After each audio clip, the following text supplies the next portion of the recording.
ಜನನಿ news ಚಾನೆಲ್ಗೆ like ಮಾಡಿ, subscribe ಮಾಡಿ, ಶೇರ್ ಮಾಡುವ ಮೂಲಕ ನಮ್ಮ ಚಾನೆಲ್ಗೆ ಸಹಕರಿಸಿ. ಹೆಚ್ಚಿನ ಮಾಹಿತಿಗಾಗಿ ಸಂಪರ್ಕಿಸಿ ಹರೀಚಿ ಮಾಡಬೇಕು ಅಂತ ದೃಷ್ಟಿಯಿಂದ ನಾವು ಸರ್ಕಾರಕ್ಕೆ ಪದೇ ಪದೇ ತಾಯಿ ಮತ್ತು ಮಕ್ಕಳ ಆಸ್ಪತ್ರೆನ ಅಪ್ಗ್ರೇಡ್ ಮಾಡಿ ಅಂತ ನಾನು ಪ್ರಸ್ತಾವನೆ ಇಡ್ತಾ ಇದ್ದೆ.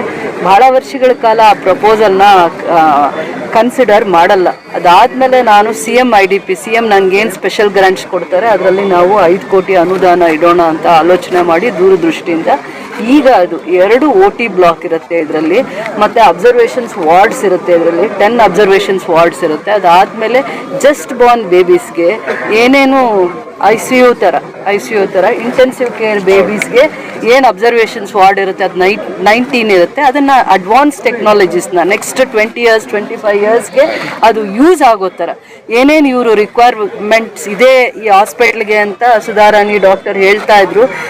ಬೇಬಿ ಒಂದು ಕಡೆ, ತಾಯಿ ಒಂದು ಕಡೆ, ಆ ಇನ್ಫ್ರಾಸ್ಟ್ರಕ್ಚರ್ ನಮ್ಮಲ್ಲಿಲ್ಲ. महालक्ष्मी महेश्वरी श्री शारदा भुवनेश्वरी धनम सुखम सौभाग्यम आज पुत्रां दधा शुभे अधिकार प्राप्तिरस्तु आरोग्यवती महालक्ष्मी महेश्वरी श्री शारदा भुवनेश्वरी धनम सुखम बनी महिला बनी धनम सुखम सौभाग्यम आज पुत्रां दधा शुभे कल्याणी देवेश्व केवलोथम तद्गो भवनो मोक्षदेव प्रवीमे आ कल्याणी शुभमान डॉक्टर सुरेश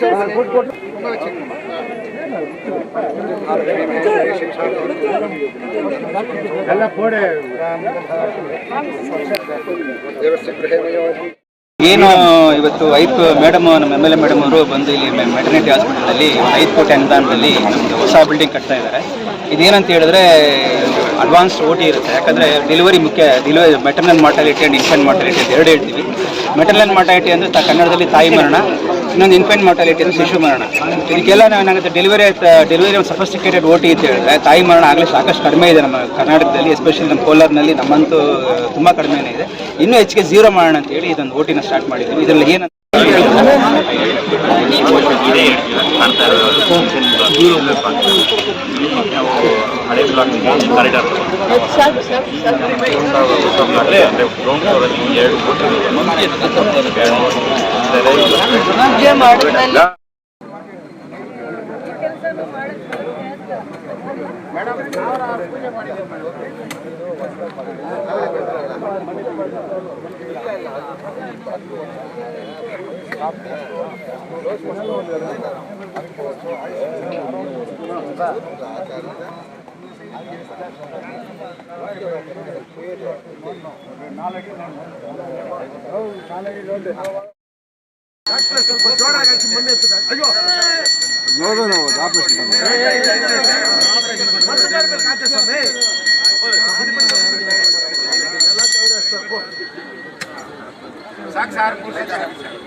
ತಾಯಿ ಮತ್ತು ಮಕ್ಕಳ ಆಸ್ಪತ್ರೆನ ಅಡ್ವಾನ್ಸ್ ಟೆಕ್ನಾಲಜಿ ಇರುವಂಥ ಆಪ್ರೇಷನ್ ಥಿಯೇಟರ್ ಇರಬೇಕು. ಮತ್ತು ತುಂಬ ವರ್ಷದ ಹಳೆ ಕಟ್ಟಡ ಇದು, 100 years ಓಲ್ಡ್ ಸ್ಟ್ರಕ್ಚರ್ಸ್ ಇದೆ. 100 years ಆಗಿದೆ ಈ ಬಿಲ್ಡಿಂಗ್ಗೆ. ಮತ್ತು ಯಾರಾದರೂ ಬಂದಾಗ ತಾಯಿ ಮತ್ತು ಮಗುವಿನ ಆರೋಗ್ಯದ ಹಿತದೃಷ್ಟಿಯಿಂದ ತುಂಬ ಅಡ್ವಾನ್ಸ್ ಟೆಕ್ನಾಲಜೀಸ್ನ ಯೂಸ್ ಮಾಡಬೇಕು ಅಂತ ದೃಷ್ಟಿಯಿಂದ ನಾವು ಸರ್ಕಾರಕ್ಕೆ ಪದೇ ಪದೇ ತಾಯಿ ಮತ್ತು ಮಕ್ಕಳ ಆಸ್ಪತ್ರೆನ ಅಪ್ಗ್ರೇಡ್ ಮಾಡಿ ಅಂತ ನಾನು ಪ್ರಸ್ತಾವನೆ ಇಡ್ತಾ ಇದ್ದೆ. ಬಹಳ ವರ್ಷಗಳ ಕಾಲ ಆ ಪ್ರಪೋಸಲ್ನ ಕನ್ಸಿಡರ್ ಮಾಡಲ್ಲ. ಅದಾದಮೇಲೆ ನಾನು CM ನನಗೇನು ಸ್ಪೆಷಲ್ ಗ್ರಾಂಟ್ಸ್ ಕೊಡ್ತಾರೆ ಅದರಲ್ಲಿ ನಾವು 5 ಕೋಟಿ ಅನುದಾನ ಇಡೋಣ ಅಂತ ಆಲೋಚನೆ ಮಾಡಿ ದೂರದೃಷ್ಟಿಯಿಂದ ಈಗ ಅದು 2 OT ಬ್ಲಾಕ್ ಇರುತ್ತೆ ಇದರಲ್ಲಿ, ಮತ್ತು ಅಬ್ಸರ್ವೇಷನ್ಸ್ ವಾರ್ಡ್ಸ್ ಇರುತ್ತೆ ಇದರಲ್ಲಿ, 10 ಅಬ್ಸರ್ವೇಷನ್ಸ್ ವಾರ್ಡ್ಸ್ ಇರುತ್ತೆ. ಅದಾದಮೇಲೆ ಜಸ್ಟ್ ಬಾರ್ನ್ ಬೇಬೀಸ್ಗೆ ಏನೇನು ICU ಥರ ಇಂಟೆನ್ಸಿವ್ ಕೇರ್ ಬೇಬೀಸ್ಗೆ ಏನು ಅಬ್ಸರ್ವೇಷನ್ಸ್ ವಾರ್ಡ್ ಇರುತ್ತೆ ಅದು 19 ಇರುತ್ತೆ. ಅದನ್ನು ಅಡ್ವಾನ್ಸ್ ಟೆಕ್ನಾಲಜೀಸ್ನ ನೆಕ್ಸ್ಟ್ 20 years 25 yearsಗೆ ಅದು ಯೂಸ್ ಆಗೋ ಥರ ಏನೇನು ಇವರು ರಿಕ್ವೈರ್ಮೆಂಟ್ಸ್ ಇದೆ ಈ ಹಾಸ್ಪಿಟ್ಲ್ಗೆ ಅಂತ ಸುಧಾರಾಣಿ ಡಾಕ್ಟರ್ ಹೇಳ್ತಾ ಇದ್ರು. ಬೇಬಿ ಒಂದು ಕಡೆ, ತಾಯಿ ಒಂದು ಕಡೆ, ಆ ಇನ್ಫ್ರಾಸ್ಟ್ರಕ್ಚರ್ ನಮ್ಮಲ್ಲಿಲ್ಲ, ಆ ಕೇರಿಂಗ್ ಸೆಂಟರ್ ಇಲ್ಲ ಅಂತ ಏನೇನು ನನಗೆ ರಿಕ್ವೈರ್ಮೆಂಟ್ಸ್ನ ಕೇಳ್ತಾ ಇದ್ರು ಕಳೆದ 5 yearsಯಿಂದ. ಅದಕ್ಕೆ ಮೊದಲನೇ ಇನಿಷಿಯೇಟಿವ್ ಇದು. ಈ ಟೋಟಲ್ ಪ್ರಾಜೆಕ್ಟ್ ಕಾಸ್ಟ್ 5 crores, ಅದು ಈಗ 3 crores crores-ಅಲ್ಲಿ ಅವರು 3 crores-ಅಲ್ಲಿ ಗ್ರೌಂಡ್ ಫ್ಲೋರು ಮತ್ತು ಫಸ್ಟ್ ಫ್ಲೋರ್ನ 2 ಆಪ್ರೇಷನ್ OT 2 ಇದೆ. ಅಲ್ಲಿ ಅಬ್ಸರ್ವೇಷನ್ಸ್ ವಾರ್ಡ್ಸ್ ಇರುತ್ತೆ, ಲಿಫ್ಟ್ ಇರುತ್ತೆ. ಅದಾದಮೇಲೆ ಆ್ಯಂಬುಲೆನ್ಸ್ ಬಂದು ಹೋಗೋದಕ್ಕೆ ಈ ಕಡೆನೇ ಎಂಟ್ರಿ ಇರುತ್ತೆ. ಅದಾದಮೇಲೆ ಜಸ್ಟ್ ಬಾರ್ನ್ ಬೇಬೀಸ್ಗೆ 19 ವಾರ್ಡ್ಸ್ ಇರುತ್ತೆ. 19 ವಾರ್ಡ್ಸ್ ಮೇಲೆ ಫಸ್ಟ್ ಫ್ಲೋರಲ್ಲಿ. ಸೊ ಇವೆಲ್ಲನೂ ಕೂಡ 5 months ಒಳಗಡೆ ಮಾಡಿ ಅಂತ ನಾನು ಇವರಿಗೆ ಒತ್ತಾಯ ಮಾಡಿದ್ದೀನಿ. ನಾನು 120 days-ಅಲ್ಲಿ ಬಿಲ್ಡಿಂಗ್ ಹ್ಯಾಂಡ್ ಓವರ್ ಮಾಡಬೇಕು ಅಂತ ಹೇಳ್ತಾರೆ. ಇಡೀ KGF-ಅಲ್ಲಿ ಜಾಸ್ತಿ ಕಾರ್ಮಿಕರು ವಾಸ ಮಾಡುವಂಥ ಜಾಗ. ಯಾವತ್ತಾದರೂ ಅವ್ರಿಗೆ ಲೇಬರ್ ಪೇನ್ಸ್ ಬಂದಾಗ ಬೇರೆ ಹಾಸ್ಪಿಟ್ಲಿಗೆ ತಾಯಿ ಮತ್ತು ಮಕ್ಕಳ ಸುರಕ್ಷತೆಯಿಂದ ಪ್ರೈವೇಟ್ ಹಾಸ್ಪಿಟ್ಲಿಗೆ ಹೋಗಿ ಸಾಲ ಸೋಲ ಮಾಡಿ ಮಕ್ಕಳನ್ನ ಹೆರಿಗೆ ಮಾಡಿಸೋವಂಥ ಪರಿಸ್ಥಿತಿ ಇತ್ತು. ಎಲ್ಲ ಪ್ರೈವೇಟ್ ನರ್ಸಿಂಗ್ ರೂಮ್ಸ್ನ ಡಿಪೆಂಡ್. ಇಲ್ಲಿ ಫಾಲೋ ಅಪ್ಗೆ ಬರ್ತಾರೆ ಡಾಕ್ಟರ್ಸ್ ಹತ್ರ. ನಾರ್ಮಲ್ ಡೆಲಿವರಿ ಆದರೆ ಇಲ್ಲೇ ಬರ್ತಾರೆ, ಸಿಸರಿನ್ ಆದರೆ ಭಯ ಪಡ್ತಾರೆ. ಅದರಿಂದ ಇಲ್ಲಿಗೆ ಆ ಅಡ್ವಾನ್ಸ್ ಟೆಕ್ನಾಲಜಿ ಬೇಕು ಅಂತಂದ್ಬಿಟ್ಟು ನನ್ನ ಕನಸಾಗಿತ್ತು. ಇದು ಅಪ್ಗ್ರೇಡ್ ಮಾಡ್ತಾರೆ, ಸರ್ಕಾರದ ಅನುದಾನದಲ್ಲೇ ಮಾಡಿಸ್ಬೇಕು ಅನ್ನೋವಂಥದ್ದು ಜಾಸ್ತಿ ಇಚ್ಛೆ ಇತ್ತು.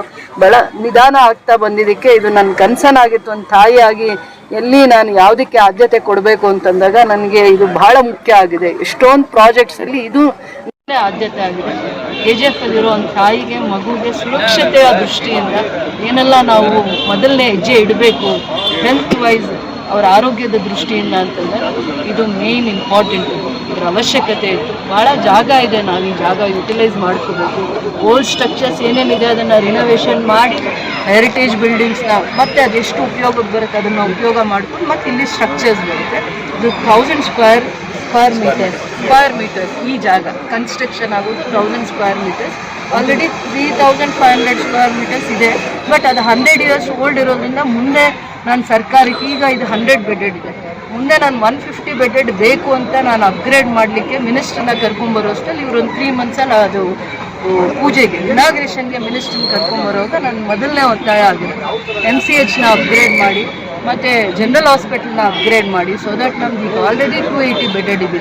ಇನ್ನು ಅಪ್ಗ್ರೇಡ್ ಅಂದರೆ ಡಿಸ್ಟ್ರಿಕ್ಟ್ ಫೆಸಿಲಿಟೀಸ್ ನಮಗೆ ಬರುತ್ತೆ. ಅಪ್ಗ್ರೇಡ್ ಅಂದರೆ ಟೆಕ್ನಾಲಜೀಸ್ ಅಲ್ಲ, ಡಿಸ್ಟ್ರಿಕ್ಗೆ ಏನು ಸ್ಟಾಫ್ ಇರ್ತಾರೆ, ನರ್ಸಿಂಗ್ ಸ್ಟಾಫ್ ಇರ್ತಾರೆ, ಡಾಕ್ಟರ್ಸ್ ಇರ್ತಾರೆ, ಫೆಸಿಲಿಟೀಸ್ ಇರುತ್ತೆ, ಅವೆಲ್ಲನೂ ಅಪ್ಗ್ರೇಡ್ ಆಗುತ್ತೆ. ಬಿಲ್ಡಿಂಗ್ ಒಂದೇ ಅಪ್ಗ್ರೇಡ್ ಆಗಲ್ಲ. ಸೊ ಅದು ಇವತ್ತು ಆಲ್ರೆಡಿ ನಮಗೆ 280 bedded, ಮುಂದೆ ಇಲ್ಲಿ 100 bed ಮತ್ತು 150 bed ಜನರಲ್ ಹಾಸ್ಪಿಟಲು, ED ಹಾಸ್ಪಿಟ್ಲಿಂದ 30 ಇರೋದ್ರಿಂದ 280 bedded-ಅಲ್ಲಿ ನಾವಿದ್ದೀವಿ. ಇನ್ನೊಂದು ಇದನ್ನು ಅಪ್ಗ್ರೇಡ್ ಮಾಡಿದ್ರೆ ನಮಗೆ ಡಿಸ್ಟಿಕ್ ಲೆವೆಲ್ದು ಎಲ್ಲ ಸ್ಟೇಟಸ್ ಸಿಗುತ್ತೆ, ಫೆಸಿಲಿಟೀಸ್ ಸಿಗುತ್ತೆ, ಅಪ್ಗ್ರೇಡ್ ಆಗುತ್ತೆ, ಇನ್ಕ್ಲೂಡಿಂಗ್ ಡಾಕ್ಟರ್ಸ್. ಆ ಒಂದು ಕನ್ಸರ್ನಿಂದ ನಾವು ಇದನ್ನು ಇನಿಷಿಯೇಟಿವ್ ತೊಗೊಂಡಿದ್ದೀವಿ. 5 ತಿಂಗಳಲ್ಲಿ ಇವ್ರು ಎಷ್ಟು ಬೇಗ ಕೆಲಸ ಮುಗಿಸ್ತಾರೆ. ಈಗ ನಾನು ಡಿಸೆಂಬರ್ ಒಳಗಡೆ ಈ ಕೆಲಸ ಮಾಡಿ ಕೊಡಿ ಅಂತ ಹೇಳಿದ್ದೀವಿ. ಮಿನಿಸ್ಟ್ರನ್ನ ಇನಾಗ್ರೇಟ್ ಮಾಡೋಕ್ಕೆ ಕರ್ಕೊಂಡು ಬಂದಾಗ ಅದು ಮೊದಲನೇ ಆದ್ಯತೆ ಆಗಿರುತ್ತೆ. KGF ಹಾಸ್ಪಿಟಲ್ನ ಇಲ್ಲಿನ ಜನಕ್ಕೋಸ್ಕರ ಎಷ್ಟು ಫ್ರೆಂಡ್ಲಿ ಆಗಿರೋ ಸರ್ವಿಸಸ್ ಕೊಡೋಕ್ಕೆ ಇಷ್ಟಪಡ್ತಾರೆ. ತುಂಬ ಜನ ಬರ್ತಾ ಇದ್ದಾರೆ, ವಿಕ್ಟೋರಿಯಲ್ಲಿ ಕೆಲಸ ಮಾಡಿರೋರು, ಜಯದೇವ ಹಾಸ್ಪಿಟ್ಲಲ್ಲಿ ಕೆಲಸ ಮಾಡಿರೋರು ಎಲ್ಲ ಯಾಕೆ ಬರ್ತಾರೆ ಅಂದರೆ ಅವರಿಗೆ ಒಂದು ಎಕ್ಸ್ಪೋಜರ್ ಸಿಗುತ್ತೆ ಅಂತ. ಅವರಿಗೆ ಆ ಫ್ರೆಂಡ್ಲಿ ಅಟ್ಮಾಸ್ಫಿಯರ್ ಇರಬೇಕು, ನಮ್ಮ ಜನಕ್ಕೆ ಇಲ್ಲೇ ಬೆಸ್ಟ್ ಸರ್ವಿಸಸ್ ಸಿಗಬೇಕು ಅನ್ನೋವಂಥ ಕನ್ಸರ್ನಿಂದ ಮಾಡ್ತಾ ಇದ್ದೀವಿ. ಇದರದ್ದೆಲ್ಲ ದೂರದೃಷ್ಟಿ ಹಾಸ್ಪಿಟ್ಲಿಗೆ ಒಂದು ಒಳ್ಳೆ ಇನ್ಫ್ರಾಸ್ಟ್ರಕ್ಚರ್ ಇಲ್ಲಿನ ಜನಕ್ಕೆ ಕೊಡಬೇಕು. ಅದು ಅವ್ರ ರೈಟ್ಸ್. ಬೇರೆ ಎಲ್ಲೋ ಅವ್ರ ಸರ್ವಿಸಸ್ಗೆ ಹುಡ್ಕೊಂಡು ಹೋಗಬಾರ್ದು. ಇಲ್ಲೇ ಅವ್ರಿಗೆ ಎಲ್ಲ ರೀತಿಯ ಸರ್ವಿಸಸ್ ಸಿಗಬೇಕು ಅವ್ರ ಮಕ್ಕಳಿಗೆ ಅನ್ನೋವಂಥ ದೂರದೃಷ್ಟಿ. ಯಾರಾದರೂ ಆಗಿರಲಿ, ಕಾರ್ಮಿಕರೇ ಅಂತಲ್ಲ, ಬಡವರು ಬರಲಿ, ರೈತರು ಬರಲಿ, ತಾಲೂಕು ಹಾಸ್ಪಿಟ್ಲು ಡಿಸ್ಟ್ರಿಕ್ಟ್ ಲೆವೆಲ್ ಹಾಸ್ಪಿಟ್ಲಿಗಿಂತ ಒಳ್ಳೆ ಇನ್ಫ್ರಾಸ್ಟ್ರಕ್ಚರ್ನ ಕೊಡೋಣ ಅಂತ ಒಂದು ಕನ್ಸರ್ನಿಂದ ನಾನೇ ನಮಗೆ ಡೆವಲಪ್ಮೆಂಟಿಗೆ ಕೊಟ್ಟಿರೋ ಅಂಥ ಅನುದಾನನ CM IDP ಸ್ಪೆಷಲ್ ಗ್ರ್ಯಾಂಟ್ನ ನಾನು ಹಾಸ್ಪಿಟಲ್ಗೆ ಇದಕ್ಕೆ ಆದ್ಯತೆ ಕೊಟ್ಟಿದ್ದೀವಿ. ನಾವು ಇದು ಸ್ಟೋನ್ ಹಳೆ ಎಂಟ್ರಿ ಇದಕ್ಕೆ ಬೇರೆ ಎಂಟ್ರಿ ಇರುತ್ತೆ. ಇದಕ್ಕೆ ಎಮರ್ಜೆನ್ಸಿ ಎರಡು ಎಂಟ್ರೆನ್ಸ್ ಇದೆ. ನಾರ್ತ್ ಬರುತ್ತೆ. ಹಳೆ ಬ್ಲಾಕ್ಗೆ ಕನೆಕ್ಟ್ ಮಾಡೋದು ಆಚೆಯಿಂದ ನಾವು ಆಕ್ಚುಲಿ ಅಸಿಸ್ಟ್ ಕೊಡಲ್ಲ, ಹಳೆ ಬ್ಲಾಕ್ ನಿಂದಾನೆ ಕೊಡ್ತೀವಿ ಮೇಡಮ್. ಯಾಕಂದ್ರೆ ಅಲ್ಲಿ ಓಟಿ ಅಲ್ಲಿ ಆಂಬ್ಯುಲೆನ್ಸ್ ಬರ್ಲಿಕ್ಕೆ ಆ ರೋಡೇ ಕರೆಕ್ಟ್, ಅಲ್ಲಿಂದ ಕನೆಕ್ಟಿವಿಟಿಗೆ ತಗೋತಾ ಇದೀವಿ. ಬಟ್ ಇದೊಂದು ಎಂಟ್ರಿ ನಾನು ಹೇಳಿದೀನಿ, ಎಂಟ್ರಿ ಅಥವಾ ಎಕ್ಸಿಟ್ಗೆ ಒಂದು ಡೋರ್ ಇಲ್ಲಿ ಅಂತ ಹೇಳಿದೀನಿ. ಈಸ್ಟ್ ಸೈಡ್ ಏನು ಇವತ್ತು ಮೇಡಮ್ ನಮ್ಮ MLA ಮೇಡಮ್ ಅವರು ಬಂದು ಇಲ್ಲಿ ಮೆಟರ್ನಿಟಿ ಹಾಸ್ಪಿಟಲಲ್ಲಿ 5 ಕೋಟಿ ಅನುದಾನದಲ್ಲಿ ನಮ್ಮದು ಹೊಸ ಬಿಲ್ಡಿಂಗ್ ಕಟ್ತಾ ಇದ್ದಾರೆ. ಇದೇನಂತ ಹೇಳಿದ್ರೆ ಅಡ್ವಾನ್ಸ್ OT ಇರುತ್ತೆ. ಯಾಕಂದರೆ delivery maternal mortality and infant mortality ಅಂತ ಎರಡು ಹೇಳ್ತೀವಿ. ಮೆಟರ್ನಲ್ ಮಾರ್ಟಾಲಿಟಿ ಅಂದರೆ ಕನ್ನಡದಲ್ಲಿ ತಾಯಿ ಮರಣ, ಇನ್ನೊಂದು ಇನ್ಫೆಂಟ್ ಮಾರ್ಟಾಲಿಟಿ ಅಂದರೆ ಶಿಶು ಮರಣ. ಇದಕ್ಕೆಲ್ಲ ಏನಾಗುತ್ತೆ, ಡೆಲಿವರಿ ಒಂದು ಸಫಿಸ್ಟಿಕೇಟೆಡ್ OT ಅಂತ ಹೇಳಿದ್ರೆ ತಾಯಿ ಮರಣ ಆಗಲೇ ಸಾಕಷ್ಟು ಕಡಿಮೆ ಇದೆ ನಮ್ಮ ಕರ್ನಾಟಕದಲ್ಲಿ, ಎಸ್ಪೆಷಲಿ ನಮ್ಮ ಕೋಲಾರ್ನಲ್ಲಿ ನಮ್ಮಂತೂ ತುಂಬ ಕಡಿಮೆನೇ ಇದೆ. ಇನ್ನೂ ಹೆಚ್ಚಿಗೆ ಝೀರೋ ಮಾಡೋಣ ಅಂತೇಳಿ ಇದೊಂದು OTನ ಸ್ಟಾರ್ಟ್ ಮಾಡಿದ್ದೀವಿ. ಇದರಲ್ಲಿ ಏನಂತೇಳಿ ಅಡ್ವಾನ್ಸ್ಡ್ ಫೆಸಿಲಿಟೀಸ್ ಇರುತ್ತೆ. ಸೊ ಅದರಿಂಗಾಗಿ ತಾಯಿಗೆ ಏನಾಗುತ್ತೆ, ಏನೇ ಸಮಸ್ಯೆ ಆದ್ರೂ, ಏನೇ ಫೆಸಿಲಿಟೀಸ್, ಏನೇ ಪ್ರಾಬ್ಲಮ್ ಆದ್ರೂ ಇಲ್ಲೇ ಹ್ಯಾಂಡಲ್ ಮಾಡೋದಕ್ಕೋಸ್ಕರ, ಯಾಕಂದರೆ ಇಲ್ಲಿಂದ ನಾವು SNR ಕಳಿಸ್ಬೇಕಂದ್ರೆ 45 ಮಿನಿಟ್ಸ್ ಆಗುತ್ತೆ ಟ್ರಾನ್ಸಿಟ್ ಟೈಮು. ಆ ಟ್ರಾನ್ಸಿಟ್ ಟೈಮ್ನಲ್ಲಿ ಏನು ಬೇಕಾದ್ರೂ ಆಗ್ಬೋದು. So lose the valuable golden time. So ಆ ಗೋಲ್ಡನ್ ಟೈಮ್ ಇಲ್ಲೇ ಯುಟಿಲೈಸ್ ಮಾಡಿಕೊಂಡು ಮೇಡಮ್ ಹೇಳಿದ್ದಾರೆ ಸ್ಟಾಫ್ನ ಎಕ್ಸ್ಟ್ರಾ ಸ್ಟಾಫ್ ಕೊಡಿಸ್ತೀವಿ ಅಂತ. ಸೊ ಹಂಗಾಗಿ ಇನ್ನೂ ಎಕ್ಸ್ಟ್ರಾ ಸ್ಟಾಫ್ ತೊಗೊಂಡು ಏನು ಹೊಸ OTನಲ್ಲಿ ಏನು ಫೆಸಿಲಿಟೀಸ್ ಇದೆ ಯೂಸ್ ಮಾಡಿಕೊಂಡು ಈ ತಾಯಿ ಮರಣ ಏನಿರುತ್ತೆ ಅದನ್ನು ನಾವು ಕಡಿಮೆ ಮಾಡೋದಕ್ಕೋಸ್ಕರ ನಾವು ಮೇಡಮ್ನವ್ರು ಅನುಕೂಲ ಮಾಡಿಕೊಟ್ಟಿದ್ದಾರೆ. ನಮ್ಮ ಆಸ್ಪತ್ರೆಯ ಪರವಾಗಿ, ನನ್ನ ಪರವಾಗಿ ಎಲ್ಲರ ಪರವಾಗಿ ಮೇಡಮ್ ಥ್ಯಾಂಕ್ಸ್ ಹೇಳ್ತೀನಿ. ಅದೇ ರೀತಿ ನಮಗೆ ಇನ್ಫೆಂಟ್ ಏನು ನಮಗೆ ಮಗು ಆದ ತಕ್ಷಣ ಹೊಸ ನ್ಯೂ ಬಾರ್ನ್ ಕೇರ್ ಅಂತ ಅಂದರೆ ನ್ಯೂ ಬಾರ್ನ್ ಬೇಬೀಸ್ಗೆ ಅಷ್ಟೇ ಅದು ತುಂಬ ಸೂಕ್ಷ್ಮ ಇರ್ತದೆ. ಫಸ್ಟ್ ಹೇಳಿದಾಗ ಅವ್ರಿಗೂ ನಾವು ಏಕೆ ಕೊಟ್ಟಿಲ್ಲ ಅಂದರೆ ಅದನ್ನು ಸಾಧ್ಯತೆ ಜಾಸ್ತಿ ಇರ್ತದೆ. ಸೊ ಅದನ್ನು ಫೆಸಿಲಿಟೀಸು ಇಲ್ಲಿ ನಾವು 2 ಫೆಸಿಲಿಟೀಸ್ ಇಲ್ಲಿ ಮಾಡಿದ್ದೀವಿ. ಒಂದು ಫೆಸಿಲಿಟೀಸು ನಾವು ಒಂದು ಸ್ಪೆಷಲ್ ಅಂದರೆ ನಮ್ಮಲ್ಲಿ ಹುಟ್ಟಿದಂಥ ಮಕ್ಕಳಿಗೆ ನಾವು ಇಲ್ಲೇ ಸೆಲೆಕ್ಟ್ ಮಾಡ್ತೀವಿ. ಮತ್ತು ಹೊರಗಡೆಯಿಂದ ಪ್ರೈವೇಟ್ ಹಾಸ್ಪಿಟಲ್ ಆಗುತ್ತೆ, ಪೇಸ್ ಕೊಡೋದಾಗ ಅಲ್ಲಿಂದನೂ ರೆಫರ್ ಆದಾಗ ಅದಕ್ಕೊಂದು ಸೆಲೆಕ್ಟ್ ಇರ್ತೀವಿ. ಸೊ ಹಂಗಾಗಿ ಅದರಿಂದ ನಮಗೆ ಸಾಕಷ್ಟು ತುಂಬ ಹೆಲ್ಪ್ ಆಗಿದೆ. ಸೊ ಮುಂದಿನ ದಿನಗಳಲ್ಲಿ ಇದನ್ನು ಫೆಸಿಲಿಟಿ ಯೂಸ್ ಮಾಡ್ಕೊಂಡು ನಾವು ಡಾಕ್ಟರ್ಸು ಮತ್ತು ನಮ್ಮ ಸ್ಟಾಫು, ನಮ್ಮ ಡಾಕ್ಟರ್ಸ್ ಎಲ್ಲ ಸೇರಿಕೊಂಡು ಕ್ಯಾಸಂಬಳ್ಳಿ ಇಲ್ಲೆಲ್ಲ ಕ್ಯಾಸಂಬಳ್ಳಿ PH ಇದೆ, ಬೇತ್ಮಂಗ್ಲ ಕಮ್ಯುನಿಟಿ ಹೆಲ್ತ್ ಸೆಂಟರ್, ಅಲ್ಲೆಲ್ಲ ಡೆಲಿವರೀಸ್ ಆದಾಗ ಸೊ ಇದು ರೆಫರಲ್ ಸೆಂಟರ್ ಇದು. ಸೊ ಹಂಗೆ ಇದು ಹಾಸ್ಪಿಟಲ್ ರೆಫರಲ್ ಸೆಂಟರ್ ಆಗುತ್ತೆ. ಸೊ ಅಲ್ಲಿಂದ ಏನಾಗುತ್ತೆ, ಬೇತ್ಮಂಗ್ಲನಲ್ಲಿ PHCನಲ್ಲಿ ಕೆಲವು ಏನು ಸುತ್ತಮುತ್ತ 7-8 PHCs ಇರ್ತವೆ. ಸೊ ಅಲ್ಲಿ ಏನಾಗುತ್ತೆ ಅಂತ ಹೇಳಿದ್ರೆ ಅಲ್ಲಿ 108 ಆ್ಯಂಬುಲೆನ್ಸ್ ಕರ್ಕೊಂಬಂದು ಮಕ್ಕಳಾಗಲಿ ತಾಯಿಯಾಗಲಿ ಮುಂದೆ ಅಡ್ವಾನ್ಸ್ಡ್ ಕೇರ್ ಇಲ್ಲೇ ಕೊಟ್ಟು ಇಲ್ಲೇ ನಾವು ತಾಯಿನ ಮತ್ತು ಮಕ್ಕಳನ್ನ ಬದುಕಿಸುವಂಥ ಫೆಸಿಲಿಟೀಸ್ ಎಲ್ಲ ಮಾಡಿದ್ರೆ. ಸೊ ಮುಂದಿನ ದಿನಗಳಲ್ಲಿ ನಾವೆಲ್ಲ ಸಿಕ್ಕೊಂಡು ಡಿಸ್ಟ್ರಿಕ್ಟ್ ಸರ್ಜನ್ ಆಗಲಿ, ನಮ್ಮ ಸ್ಟಾಫ್ ಆಗಲಿ, ನಮ್ಮ ಡಾಕ್ಟರ್ಸ್ ಆಗಲಿ ಎಲ್ಲ ಸೇರಿಕೊಂಡು ನಿಮಗೆ ಚಿಕಿತ್ಸೆ ಕೊಡ್ತೀವಿ. ಜನರಲ್ ಹಾಸ್ಪಿಟಲ್ನಲ್ಲಿ ನೀವು ಏನು ಮೇಡಮ್ ಏನು ಎಕ್ಸ್ಪೆಕ್ಟ್ ಮಾಡ್ತಾ ಇದ್ದಾರೆ, ಡಾಕ್ಟರ್ಸ್ನೆಲ್ಲ ಕೋರ್ಡಿನೇಟ್ ಮಾಡ್ತಾ ಇದ್ದಾರೆ. ಡಾಕ್ಟರ್ಸ್ ಎಲ್ಲ ಬಂದಿದ್ದಾರೆ, PGs ಎಲ್ಲ. ಸ್ವಲ್ಪ ICUಗೆ ಸ್ವಲ್ಪ ಸ್ಟಾಫ್ ಕೋರ್ಡಿನೇಷನ್, ಯಾಕಂದರೆ ICU ಅಂದರೆ 24 it's not easy. ICU should run 24/7. ಅದಕ್ಕೆ 3 ಥರ ಸ್ಟಾಫ್ ಹಾಕಬೇಕಾಗುತ್ತೆ. ಸುಮ್ಮನೆ ಮಾಡಿಬಿಟ್ಟು ಕಾಟಾಚಾರ ಮಾಡೋದಿಲ್ಲ ಅದು. ಅದಕ್ಕೆ ಅದು ಸಪ್ರೇಟ್ ಸ್ಪೆಷಲಿಸ್ಟ್ ಇರ್ತಾರೆ. ಇವತ್ತಲ್ಲ ಇನ್ನೊಂದು ದಿನ ಇವ್ರನ್ನ ಕತ್ ಕೇಳಿ 24/7 ಡಾಕ್ಟರ್ ನರ್ಸಿಂಗ್ ಸ್ಟಾಫ್ ಕೆಲಸ ಮಾಡಿದ್ರೆ ಎವ್ರಿ 8 ಅವರ್ಸ್ ಶಿಫ್ಟ್ ಕೆಲಸ ಮಾಡಿ ಇನ್ನೊಂದ್ಸತಿ ಮಾತಾಡಿ. ಅದಕ್ಕೆ ನಾವು ಹೋಮ್ವರ್ಕ್ ಮಾಡ್ತಾ ಇದೀವಿ ಸಕಾಲ ಅಂತ.